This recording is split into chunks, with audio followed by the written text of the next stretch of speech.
Então é preciso dizer, é preciso ir lá, conversar com Jesus. E Jesus ensina uma outra coisa. Quando vocês vierem falar de um filho, de um marido, da sogra, da cunhada, de alguém que está doente, de alguém que está precisando de ajuda, ele fala assim: fala para mim como falaram quando Lázaro estava doente. O que foi que falaram? Lembra, quando Lázaro adoeceu, Jesus estava longe de Betânia. Lembra dessa cena? Lembra? Se não lembra, eu vou ensinar para vocês para lembrar agora. Jesus estava longe. Chegou alguém, porque não tinha telefone, falou: Jesus, qual que é o resto da frase? Lázaro, a quem tu amas, está doente. Jesus lembra de novo essa frase. Jesus, Lázaro, a quem tu amas, está doente. Então Jesus falou: quando você vier rezar por alguém, você chega aqui e fala: Jesus, Pedro, qualquer nome, qual a pessoa que você vier, a quem tu amas, está doente. Aí Jesus fala: não me dê sugestão do que eu tenho que fazer. Nem fique curioso com o que eu vou fazer com ele. Você tem que me entregar, confiar no amor que eu tenho por ele e cuidar da sua alma, porque eu posso te chamar hoje. Então, entrega. Aprenda a entregar para ele aquilo que te preocupa. Senão a gente é consumido na preocupação. Porque se a gente não aprender esse caminho, nós não vamos conseguir viver a outra coisa que Jesus falou, que é nos alegrar na esperança. A alegria, ela é natural do ser humano? Sim ou não? Claro que não. Claro que não. Alegria é a assinatura do Espírito Santo em nós. Alegria é dom de Deus. Você encontra que as pessoas assim, uma alegria. Pode ver que a vida de oração dessa pessoa é impecável. Observa o povo longe de Deus, tudo mal-humorado, fala uma que azedume. Aquele povo azedo no vinagre, curtido no vinagre. Porque na verdade nós somos cheios de vinagre. Nós somos irritados, mal-humorados. Se não faz a coisa do jeito que a gente quer, a gente bate o pé dentro de casa. E briga com a casa inteira. Estou falando mentira? Não. Então nós somos cheios de vinagre. Deus quer nos adoçar. Ele quer nos dar o mel. O mel é o símbolo da ternura e da bondade de Deus. É símbolo. Mas para a gente poder ser cheio do mel, eu tenho que esvaziar de vinagre, ser lavado para tirar o cheiro, para que Deus nos encha. Por isso os sacramentos. Por isso a confissão. Tem que confessar quase todo dia. Você sai da confissão, já peca. Aí tem que confessar de novo. Não é fácil. Não é fácil. Mas como é que eu me alegro? Quanto mais perto de Jesus, mais alegria. Filho, mas o barco do avesso, gente, mas é Deus que está no comando. Hein? Essa confiança incondicional. Sabe quando você acorda, você sabe que você é amada? Ó, que alegria. Não é esses amores que a gente fica mendigando, sabe? Fala, não, fulano me largou, o problema é dele. O problema é dele. Vai ser triste a vida dele sempre em presença. A gente lamenta, né? Dele ter feito essa opção. Que dó dele. Porque eu sou uma filha amada. E essa é uma preocupação que eu tenho. Porque enquanto a gente não descobre isso, a gente caminha pela vida parecendo mendigo de afeto. E fica atrás do outro. Por favor, me ame. Por favor, o cara pisa, faz assim, a gente está lá.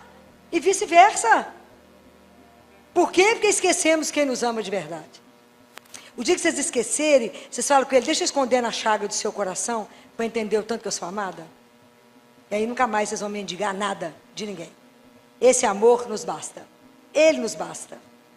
E lembre que vocês também não são metade de nada. Quando alguém fala assim com você, você encontrou sua cara metade? Falo, claro que não, Deus não me fez pela metade, Ele me fez inteiro. Eu não perdi pedaço nenhum para ir para achar, ué. Você achou que cara é metade, minha filha? Casamento, namoro, é duas pessoas inteiras que se encontram. Tem três pela metade, não, Deus não fez nada pela metade. Ele faz tudo inteiro. Isso é muito sério. Então, quando eu entendo que eu já acordo de manhã sabendo que eu sou amada, eu já carrego dentro de mim uma alegria. Porque eu sei que eu tenho a companhia de um Deus vivo que falou, eis que estarei convosco todos os... para me ajudar a enfrentar o que eu tiver que enfrentar. A vida do cristão é do altar para a arena. A gente vem cá, comunga, reza e vai na luta para que o reino de Deus se instale. Não é brinquedo. Assumir o nome de Deus, fazer opção pelas coisas de Deus nesse mundo pagão é só com muita oração. Então, guardem isso. Do mesmo jeito que o sacerdote vive do altar e para o altar, por isso que ele beija no início e no fim, nós vivemos do altar para a arena, que nós vamos enfrentar a onça. Sai daqui, tem um canhão liberado para você, e você vai enfrentar, mas a gente não está sozinho. Então que a gente cutuca Jesus e fala, presta atenção, a situação está boa não.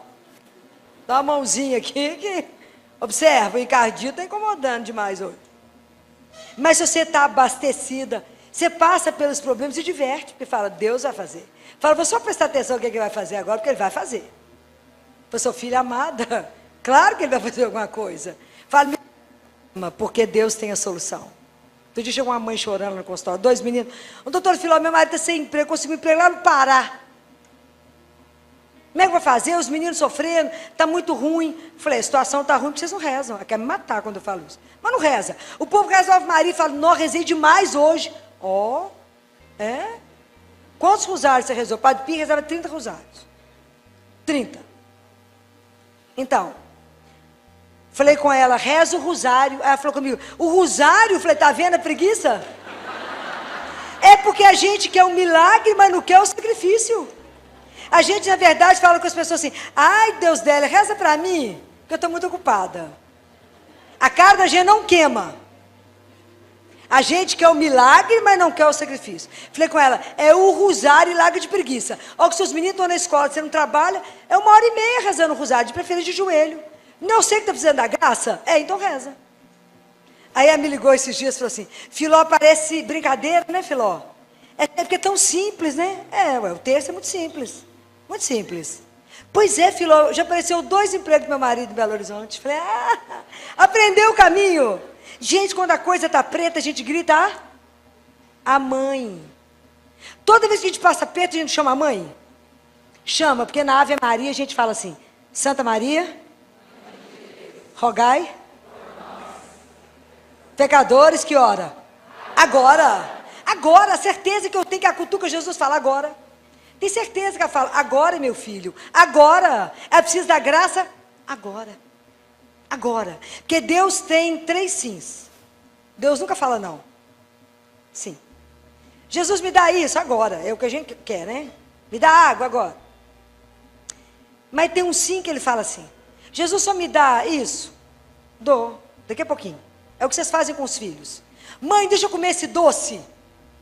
Você vai comer, menino. Primeiro você almoça. Depois você come o doce. A gente faz assim com os filhos. Deus faz assim com a gente acha ruim com ele. E às vezes a gente fala assim com o terceiro sim, você fala com Jesus assim. Senhor, só me dá uma bicicleta? Fala, imagina, claro que eu te dou. Não uma bicicleta, vou te dar um Jaguar. Tem que saber esperar. Catarina pergunta para Deus Pai assim, como é que eu sei que eu estou fazendo a vossa santíssima vontade? Ele responde para ela, se você tiver paciência, Catarina. É tudo que nós temos, né? No mundo digital, que você passa o dedinho e acha que o Google já está lerdo. Conversar com Jesus, tem coisa que ele responde imediato. Um dos dias que eu fui fazer adoração, cheguei lá, falei com ele, não, hoje eu cheguei chorando. Falei com ele, Jesus, cheguei chorando. Eu tenho uma lista de coisas para o senhor hoje. Não é minha não, deixa eu te contar. Problema número 1, um menino com síndrome de Down, nasceu com cardiopatia, está lá no hospital, a boquinha, aí falei com ele, já nasceu com síndrome de Down, é pobre, nasceu com problema de coração, o senhor já não está achando muita lista? Não, muito, estou achando. Aí o senhor olhou a boca dele igual eu olhei? Só olhou, Jesus, a boca do menino? Que eu fui olhar a boca dele, está pura cárie. E ele tem que tratar de dente antes de operar do coração, porque ele não pode operar do coração com a boca daquele jeito. Mas ele tem que ir para o bloco cirúrgico, porque ele é muito pequenininho, síndrome de Down. Ele não vai deixar. Aí nós estamos com um problema grave, que não tem anestesista, o povo não quer trabalhar. Mas o senhor falou que é para trazer os problemas, que a solução só tem. Então esse é o problema número 1. Agora eu vou contar o 2, o 3, porque eu vou lá, choro os casos dos meninos, tudo na cabeça dele, passo os problemas todos para ele. Quando eu saí do Santíssimo, meu telefone tocou, era uma supervisora do hospital, falou comigo: doutora Filó, a senhora saiu daqui muito agoniada com o menino, só para dizer para a senhora que às 2 horas ele estará no bloco para resolver a boquinha. Falei: isso é um escândalo, né, Jesus? Fala a verdade. Isso é um escândalo, né? Tem hora que o senhor é rápido demais. É um escândalo. Mas a gente precisa aprender a conversar com quem manda. Com quem manda. Porque ele é o único que pode mudar qualquer coisa. Ele é o único que põe chão onde não existe. É o único que abre uma porta onde não existe. Só ele. Porque fé é assim, você põe o pé e Deus põe o chão. Você põe o pé e Deus põe o chão. É assim. Porque a única pessoa que não vai faltar é ele. Há muitos anos, lá no hospital, nasceu um bebê com um problema, chegou para nós na madrugada, um bebê com problema de coração. Vindo do interior, chegamos cedo no hospital, 7 horas, chamamos a doutora Marli, ela fez o eco, o neném nasceu com as artérias trocadas, é uma urgência. É uma urgência. Dr. Baer Gontijo, uma das maiores referências em cirurgia cardíaca, estava no Biocor. Liguei para ele e falei: doutor Baer, estou com um bebê transposto. Tem que operar hoje. Ele falou: minha filha, eu não vou ao hospital. Hoje eu estou no Biocor. Traga para mim, que eu opero ele aqui agora. Mas traga a mãe, porque eu não posso fazer nada sem autorização. O pessoal falou: filho, não vai ter jeito. Eu falei: claro que vai. Mas como? Não, nós vamos fazer a nossa parte. Jesus vai fazer a mais difícil, que é trazer a mãe. Mas como que Jesus é Jesus? É outra esfera, ok? Então eu já combinei com ele. Falei: Jesus, vamos fazer um negócio na meia. O senhor traz a mãe e eu arrumo a parte fácil, que é fazer relatório e transportar o menino. Toda vez que você sai do hospital com alguém, você sai pelos fundos do hospital. A portaria tem que ser livre para a chegada das ambulâncias. Assim é a Santa Casa. Milhões de ambulâncias chegando a hora inteira, a gente sai pelos fundos com os pacientes. Neste dia, tinha uma obra nos fundos, eu tinha que sair pela frente. Eu fina indo junto com o menino. Levar um menino de 3 quilos parece fácil, que é só pôr debaixo do braço, mas não é. Porque estava entubado, com prostaglandina, como vocês imaginarem. Aí desceu a fisioterapia, desceu a chefe da enfermagem, desceu técnico, descemos todo mundo, que a ambulância nos aguardava e o pessoal no caminho. Filó, mas sem a mãe. Falei: gente, a única parte que pode dar errado no transporte é a nossa. Deus não falha. Vocês acreditam nisso? Mais ou menos, né? Você viu que pouca gente respondeu. Ele não falha. Filó, mas vai dar errado. Falei: ô, gente, como diz alguém, não me fadiga antes não, vamos embora. Vamos embora. E nós chegando para pôr o menino na ambulância e o povo atrás de mim. Filó, a mãe do menino. Filó, a mãe do menino. Falei: eu entreguei para Jesus e ele vai trazer. Não tem celular, na época não tinha celular, não tinha nada. Deus vai trazer, não era hora de visita. Falei: é claro que ele vai trazer. Aí, a fisioterapeuta já tinha entrado, a supervisora, e eu fiquei de cá de fora com a técnica, para no 3, todo mundo junto, pegar o menino. Um levantava, o outro pegava, porque senão me sai do respirador, aquela loucura. Então, nós contando. 1, 2, no 2, alguém bateu no meu ombro e falou: ô doutor, só sabe onde é que meu menino está internado nesse hospital? 1.200 leitos. Eu olhei para ela e falei: eu tenho certeza que a mãe desse menino é absoluta, porque Jesus não ia falhar. Mas é porque ele gosta de emoção, ele vai no fim, né, claro. Ele gosta de falar: vamos ver se você dá conta da emoção, né? Aí eu olhei para ela e falei assim: por acaso o menino da senhora é esse aqui? Meu menino entubado, todo diferente. A senhora veio de qual cidade? É tal cidade. Então entra na ambulância, que ela vai comigo no caminho, eu explico. O pessoal olhou para mim e falei: não fui eu, foi Deus. Entramos na ambulância. Aí quando entrou, todo mundo bate na porta da ambulância. Eu já não saio hoje, né? Era assistente social. Ela falou: doutor, eu estou com ela é analfabeta, não sabe ler, escrever, não tem dinheiro, não sabe nada. Mas Deus é uma coisa apaixonante, né? Jesus é algo da gente alucinar. Porque realmente os preferidos dele são os miseráveis, né? Então nessa situação toda, fui eu com ela, assistente social explicou tudo, etc. Criança foi operada. 72 horas depois, o doutor Baer me ligou e falou: Filó, eu estou te ligando que eu estou muito impressionado. Com o quê, doutor Baer? Esse menino entrou, operou. Eu nunca vi uma cirurgia tão lisa, um pós-operatório tão liso. Ele vai embora de alta para casa. Curado. A mãe entrou e saiu em Belo Horizonte de chinelo, sem R$1. E com tudo resolvido, passou na mão de um dos cirurgiões mais caros do Brasil. Porque Deus é Deus. Isso que vocês têm que aprender. Vocês têm que entender que Ele é Deus e o que Ele resolve fazer, quem cerca Ele? Ninguém. Então não ponha limite à misericórdia de Deus. Não ponha limite. Entrega. E deixa Ele fazer o que Ele quiser.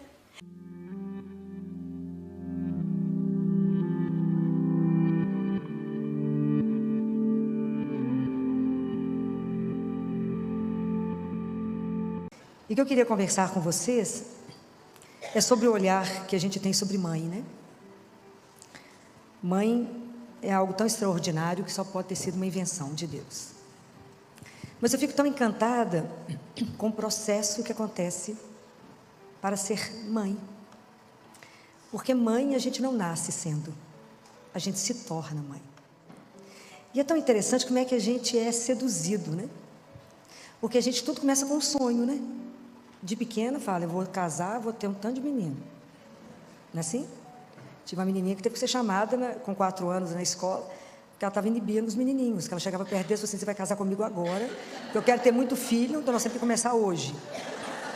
Os meninos choravam porque não queria ela ir mudando de menino, né? Porque alguém tinha que casar com ela, 4 anos de idade.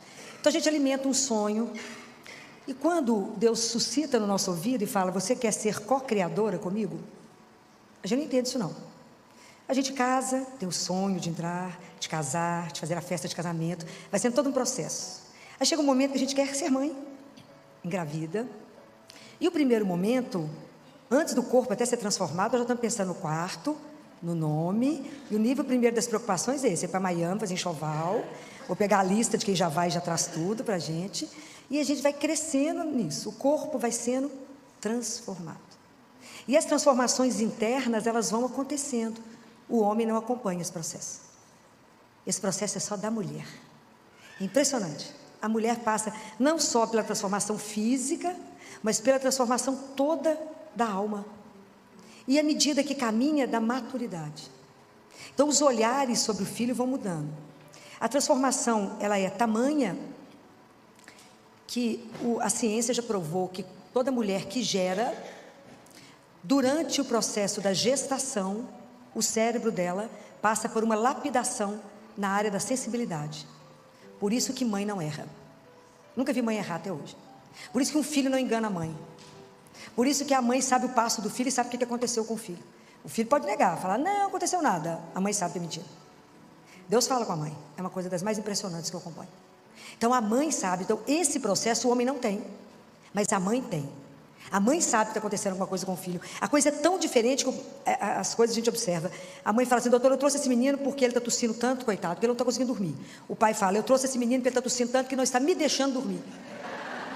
É completamente diferente até as falas. É completamente diferente. Então, como é que o processo na mulher, ela vai deixando... Porque depois que você tem filho, o filho vira o espelho para você e fala assim, é você, ó. E o filho começa a revelar você para você mesma. E você se descobre. E a criança, ela tem um potencial tão encantador, que a criança tira de nós, extrai de nós o que a gente tinha de melhor e não sabia. A gente passa a ser uma pessoa completamente diferente. Então, porque nos tornamos sensíveis, mulher chora por tudo. Então a gente passa a ter uma caixa d'água na cabeça, e vai à inauguração de padaria, você chora. Lançou uma nova, tudo você chora. Tudo a mãe chora, tudo ela identifica. Mas ao mesmo tempo que a mulher é isso, essa mulher se torna uma leoa, né? Ela se torna uma leoa. Ela defende aquela cria como ninguém. Você pode pegar o seu filho, ver todos os defeitos, brigar com ele, mas se alguém na rua falar aqueles mesmos defeitos, você mata. Dentro de casa você põe no lugar, mas a rua não pode falar do seu filho. Então é tão interessante o que eu vou observando, como é que a menina que sonhou um dia ser mãe, ela vai se transformando naquela que se torna a guardiã do filho. Ela dá vida pelo filho, ela faz tudo pelo filho, ela se consome pelo filho, ela envelhece, ela se dá inteiramente e nem percebe, porque ela passa a noite do lado do menino com febre. Quando o menino melhora a febre, ela vira outra. Então, esses dias eu estava mexendo com a mãe, que ela chegou abatida, eu olhei para o menino e falei, ele está de pneumonia, fizemos o raio-x, era pneumonia. A mãe estava morta, querendo saber onde é que estava a culpa, né, de colocar do pneumonia dentro do menino. Aí, segunda-feira, o menino voltou curado. A mãe falava tanto que ela não parava de falar no minuto. Falei, já curou, né? Sem examinar, porque do jeito que você está falando, já está arrumado, o menino só pode ter sarado. Aí a gente descobre que a gente é feliz dependente. E a mãe só consegue ser feliz se o filho está bem. Se o filho não está bem, a mãe está um caco. E claro, se sentir o primeiro culpado, porque aconteceu alguma coisa com o menino. né? Então, esse processo de se tornar mãe é algo que a gente percebe e que vocês vão tomando dimensão do tanto que vocês estão sendo transformadas em algo muito melhor. Muito melhor. A gente se torna uma pessoa tão melhor depois que você vira mãe. Depois que vira avó, a gente fica melhor dobrado, né? Então, é tão interessante acompanhar que à medida que o menino cresce, a menina que vira uma moça, que vira uma mulher, ela desabrocha como ser. É um ser diferente. A mãe é completamente diferente. Então, na questão de vigiar tudo, de olhar tudo, de dar conta de tudo, de entender o filho, ela entende que existe um outro processo dentro dela, porque depois que nasceu o menino, ela tem que entender que ela precisa de ser mulher, depois de ser mãe. Esse é um outro processo que acontece dentro das mães, que precisa ser visto com cuidado, olhado, porque senão o casamento acaba igual a abelha. Depois tem um menino, mata o zangão, fala, não preciso de você, quero só meu filho. E esse é um perigo, e nós sabemos que é um perigo. O grande desafio de ser mãe, de ser esposa, de ser profissional, e de se descobrir no meio disso tudo, com a sua identidade. Porque a mulher vai se perdendo no meio de tantas funções, e de repente ela não sabe nem quem ela é mais. E isso a gente percebe, quando a gente puxa a mãe de volta, fala, mas você é tal pessoa. Porque a gente se esquece. No meio disso tudo, o amor te consome de uma tal forma, que você só se doa e não percebe. Então, entre tantas funções da mãe, quando o padre chamou para esse café, que era um carinho com vocês, é de vocês, nesse momento, poder se posicionar diante de vocês mesmos. Porque a rotina tira a beleza daquilo que a gente vive. E a gente acha que é aquilo mesmo. Para mim, a maior missão concedida, solicitada a uma pessoa, é: cria para mim esse menino, educa. Faça dessa criança que chegou para você sem manual de instrução, um homem e uma mulher que o mundo vai admirar. Você fala, eu não dou conta dessa missão. Mas é interessante que no primeiro momento, a preocupação da gente é o menino, é ter leite. É dar o peito. É ver o menino crescer. E é ver o menino bater todos os marcos do desenvolvimento. Né? E é claro que nós, como mãe, achamos que o nosso filho é mais inteligente, mais esperto, melhor. Doutor, ele já faz isso, claro que todos fazem isso naquela época. Né? Mas o menino dela é sempre mais bonito, mais inteligente, a gente deixa, porque isso faz parte do ser mãe. Faz parte. E a mãe que nasce o bebê, que não é aquilo que ela sonhou. A mãe que tem um filho com uma síndrome, ou a mãe que nasce o filho prematuro, ela sonhou com aquele menino corado de 9 meses, de 4 quilos, nasce um menino de 600 gramas. Então aquela mulher que passa pelo processo da perda do bebê que ela sonhou, para assumir e amar o filho que chegou. Isso é um processo. Porque tem que morrer um, aí morre a mãe e aquele menino, e nasce uma mulher como ninguém. Porque ela passa a dominar o assunto mais que é médico. Ela sabe mais da doença do menino que qualquer doutor no assunto.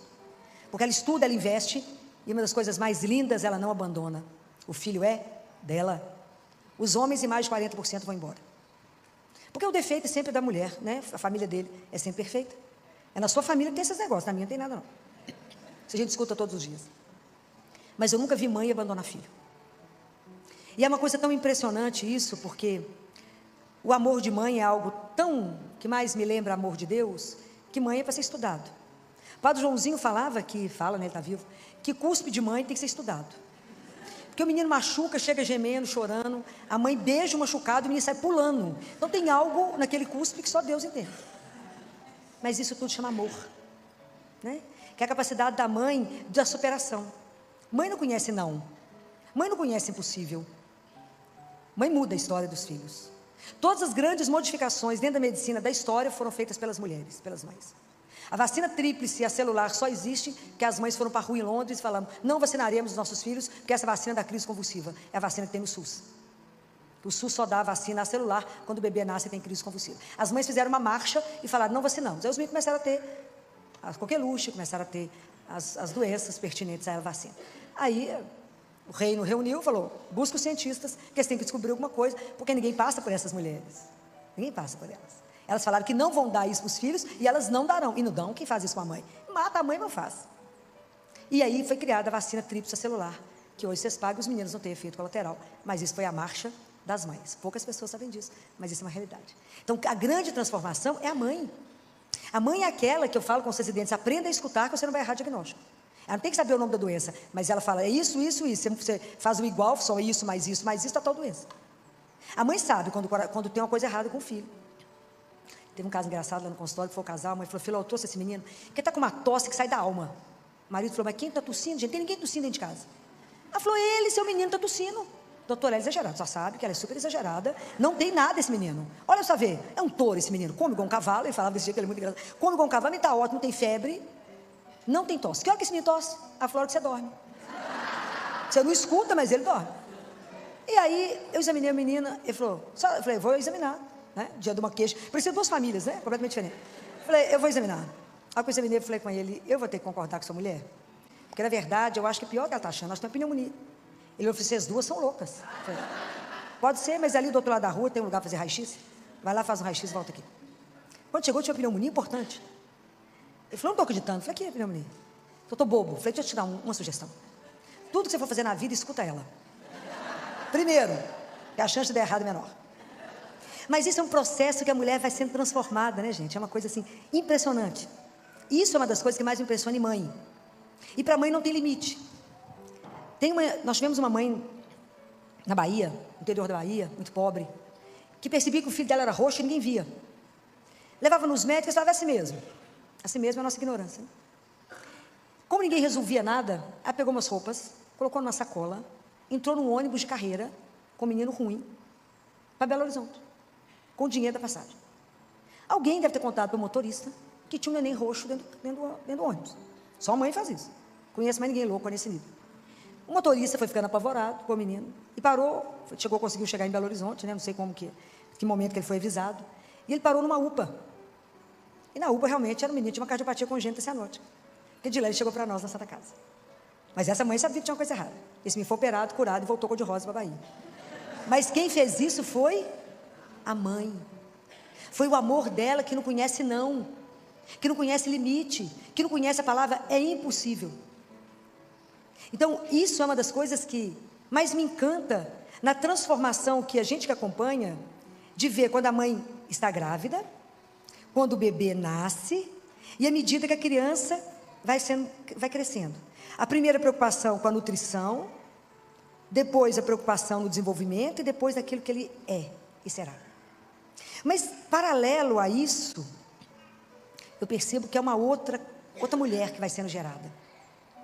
Então eu percebo que vai crescendo duas mulheres ao mesmo tempo, e muitas vezes a gente não percebe. Mas no processo da construção do outro, à medida que a mãe toma consciência que o filho não é dela, claro que é meu, pois eu que amo esse menino, que gerei, que criei, esse menino não é meu, mas ele é um empréstimo, ele me foi dado para ser criado para Deus, e um dia eu vou ter que dar contas a isso. Cresce em mim uma outra mulher, que é a mulher de oração. Que eu falo que o caminho mais curto para a gente aprender a rezar é ser mãe.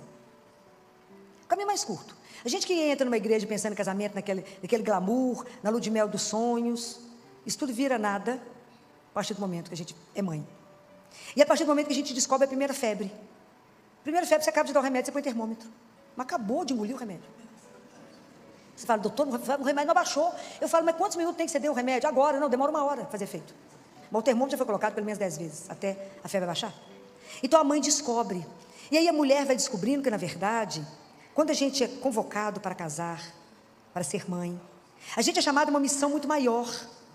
Porque a mulher é aquela que não só constrói os filhos, mas o primeiro filho que ela constrói é o marido que ela jurou fidelidade, que ela recebeu o primeiro filho naquele momento, no altar. Aquele que ela achou que ia ganhar um ombro, não, ela que tem que dar o colo inteiro. Não é assim? E a partir do momento que você casou e tem filho, você nunca mais tem direito de chorar, a não ser quando toma banho. Eu já misturo com a água do chuveiro, fica tudo por lá. Porque se alguém perceber a mãe chorando, a casa cai. Né? A mãe fala, estou com dor de cabeça, todo mundo fica olhando para a mãe. A mãe engole o comprimido, já sarou? Não, acaba de chegar no esôfago, agora que descer. Sara a mãe. Mas primeiro a mãe tem que engolir o comprimido para sarar. Então mãe não tem direito de deprimir. Se a mãe deprime, a flor murcha, o cachorro adoece e a casa vira um caos. Estou falando mentira? Não estou. A mãe é aquela que esses dias eu estava rindo de uma família, 4. A família falou, doutora, filho, todo mundo em casa teve dengue, mas o meu marido ficou em estágio terminal.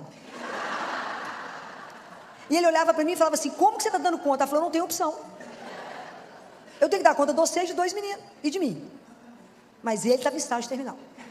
Que é assim mesmo, a gente já sabe a intensidade que modifica. Então a mãe é aquela que vai aprendendo algumas coisas. Essa é a primeira. Chora em silêncio no banho ou de madrugada. É aquela que tem que estar sempre animada, porque os meninos ficam olhando para ela. O menino olha, ontem quando eu falei com a mãe no consultório, era o meu último menino, Mãe, de novo, a me ligou na hora do almoço, falou, doutor Filó, eu estou preocupado, meu menino está tendo tosse e febre desde segunda-feira, mas é um pico por dia, e meu marido falou que não é nada. Eu falei, eu não gosto dessa murrinha, porque isso para mim é pneumonia. Pode ir para o consultório. E aí quando eu falei, mas faz o raio-x antes. Na verdade, tinha meio pulmão tomado à esquerda. Quando o menino viu, ele falou, mãe, eu vou morrer. Porque o menino olha para a mãe. Se a mãe apavora, ele desorienta. Se a mãe mantém a cara de paisagem, ele fala, tá tudo bem. Então mãe não tem direito nem de expressão. Sempre a cara, né, de paisagem, porque ela tem que manter a classe. Porque senão cai a casa. E isso são coisas que a gente vai adquirindo, porque a gente não nasceu com elas. Mas é a vida de ser mãe que nos transforma. Mas quando a mulher vai percebendo isso, ela descobre que ela não vai dar conta de manter a família. Ela tem que ser mãe, ela tem que ser mulher, profissional, dona de casa e tudo mais. Sozinha a gente é capaz? Não.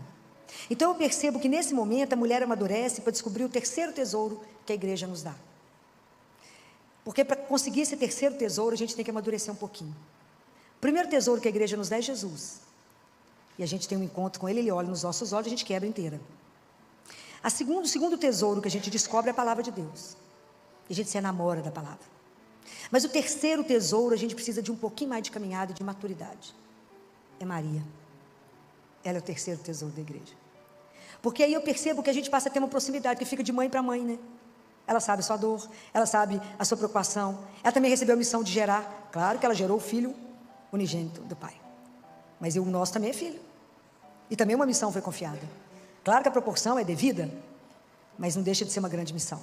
É criar os filhos de Deus. Então eu posso falar com ela, porque eu falo com ela o que o filho fala comigo. Como é que o menino fala com vocês? Mãe, pede o pai para mim. Não é assim? Por ela ali está morrendo de mãe, não é verdade? Porque o pai às vezes é mais durão, mais difícil. O menino fala, mãe, pede o pai para mim, que é negócio. Não fala nem o que é, porque a mãe já sabe. Da mesma forma a gente chega diante de Nossa Senhora e fala, mãe, pede o pai para mim. A senhora é o caminho mais curto, ela está do lado dele, fala no ouvido dele. Pede o pai para mim. Como é que Deus pode resistir a uma de vocês como mãe de joelho? Não resiste. Por isso que a oração de mãe é uma coisa tão impressionante. O que Deus fez com Mônica, o Santo Agostinho foi só convertido. Ele foi bispo e doutor da igreja. Porque Deus quando pega, ele pega de jeito. Então como é que Deus nega o pedido de uma mulher? Não nega. Mas a mãe com poder de oração, ela santifica a casa. O marido não resta, importância não. Daqui a pouco está de joelho pior do que eu sei. Por causa de quê? Por causa da mulher.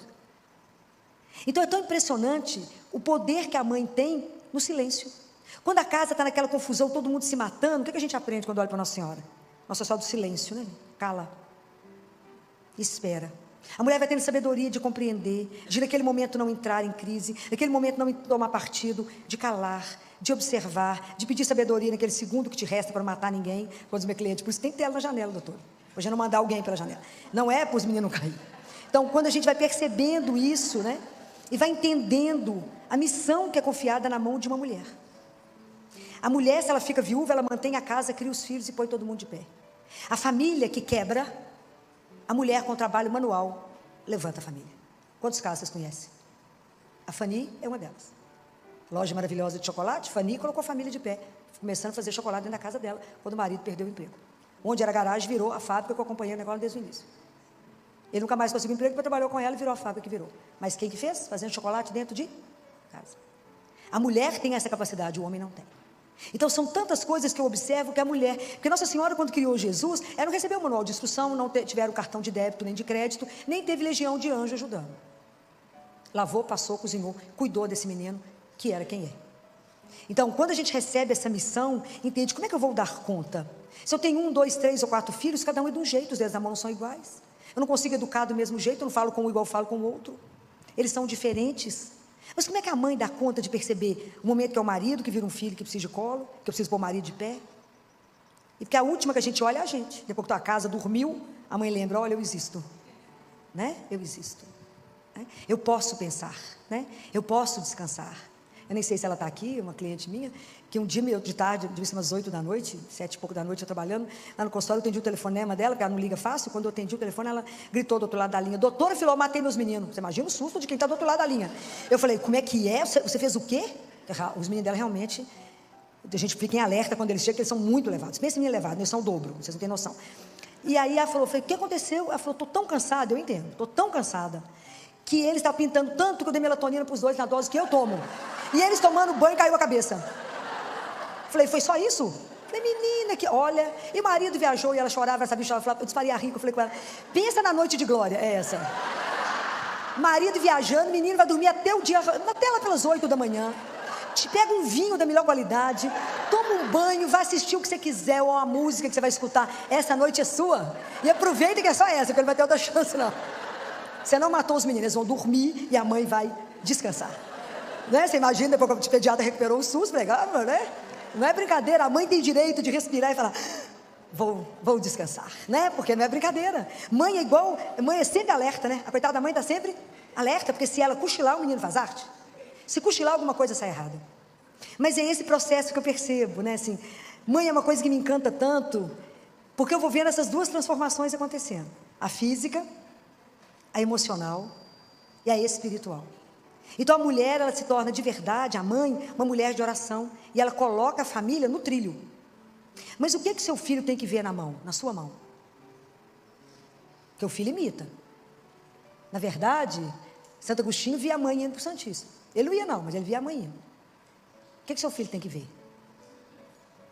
Ele tem que ver o terço, tem que ver a palavra de Deus, e tem que ver que quando a situação está difícil, você está de joelho. Porque se o seu filho continuar vendo só o celular, nós vamos continuar com a cocaína do mundo, que é o celular. Então nós precisamos de acordar para o que nós estamos mostrando. Não tenha dúvida, seu filho, sua filha vai te imitar, por mais que ele ache em um determinado momento que você está ultrapassada, antiquada, errada, vai repetir tudo que você fez. Pode ter certeza disso. Porque amor de mãe é uma coisa tão poderosa, de atitude de mãe, que a ausência do amor materno é a única doença psiquiátrica sem tratamento. Pensem nisso. O menino que não recebe o amor materno será doente eternamente. Na minha família eu tenho 2 modelos. Minha tia adotou 2 crianças com 1 dia de vida. O mais velho tem tratamento psiquiátrico gravíssimo até hoje. E eu lembro dele com 10 anos falando, eu quero achar minha mãe para ela poder olhar para mim e falar, por que você não me quis? Eu só quero saber por que ela não me quis. E olha que nós procuramos por essa mãe. Não medimos esforços para achá-la e nunca mais achamos. Então, como ele não tem essa resposta, os psiquiatras não dão conta dele. Ele matou minha tia. No sentido, não fisicamente, mas na tristeza, ele conseguiu matá-la. Mas faltou nele o amor de uma mulher, que gerou esse menino. Eu queria saber por que você me gerou e você não me quis. Por que você não me ama? Então o amor de Deus, o amor da mãe é uma coisa tão fenomenal, que é o amor que levanta o filho doente. É o amor que recupera o filho. E é por isso que toda polícia acha o bandido, porque ele está na casa da mãe. Porque é o único amor incondicional. Mas seu filho é um bandido, mas ele é tão bonzinho, vocês não perceberam? Não, meu filho é ótimo. E é mesmo. Porque a mãe consegue ver aquilo que ninguém vê. É como Deus quando nos vê.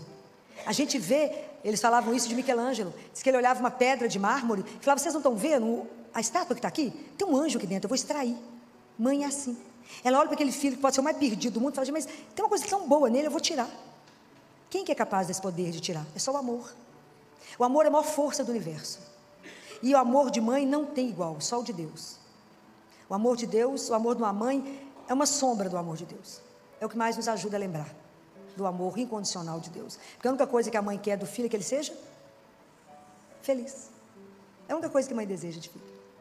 Então, quando eu percebo essa transformação de vocês, eu fico vendo que felizes as mulheres, felizes as famílias que despertaram para essa dimensão espiritual, que tem como ajuda, como a gente passa a viver colado no manto da mãe, Maria.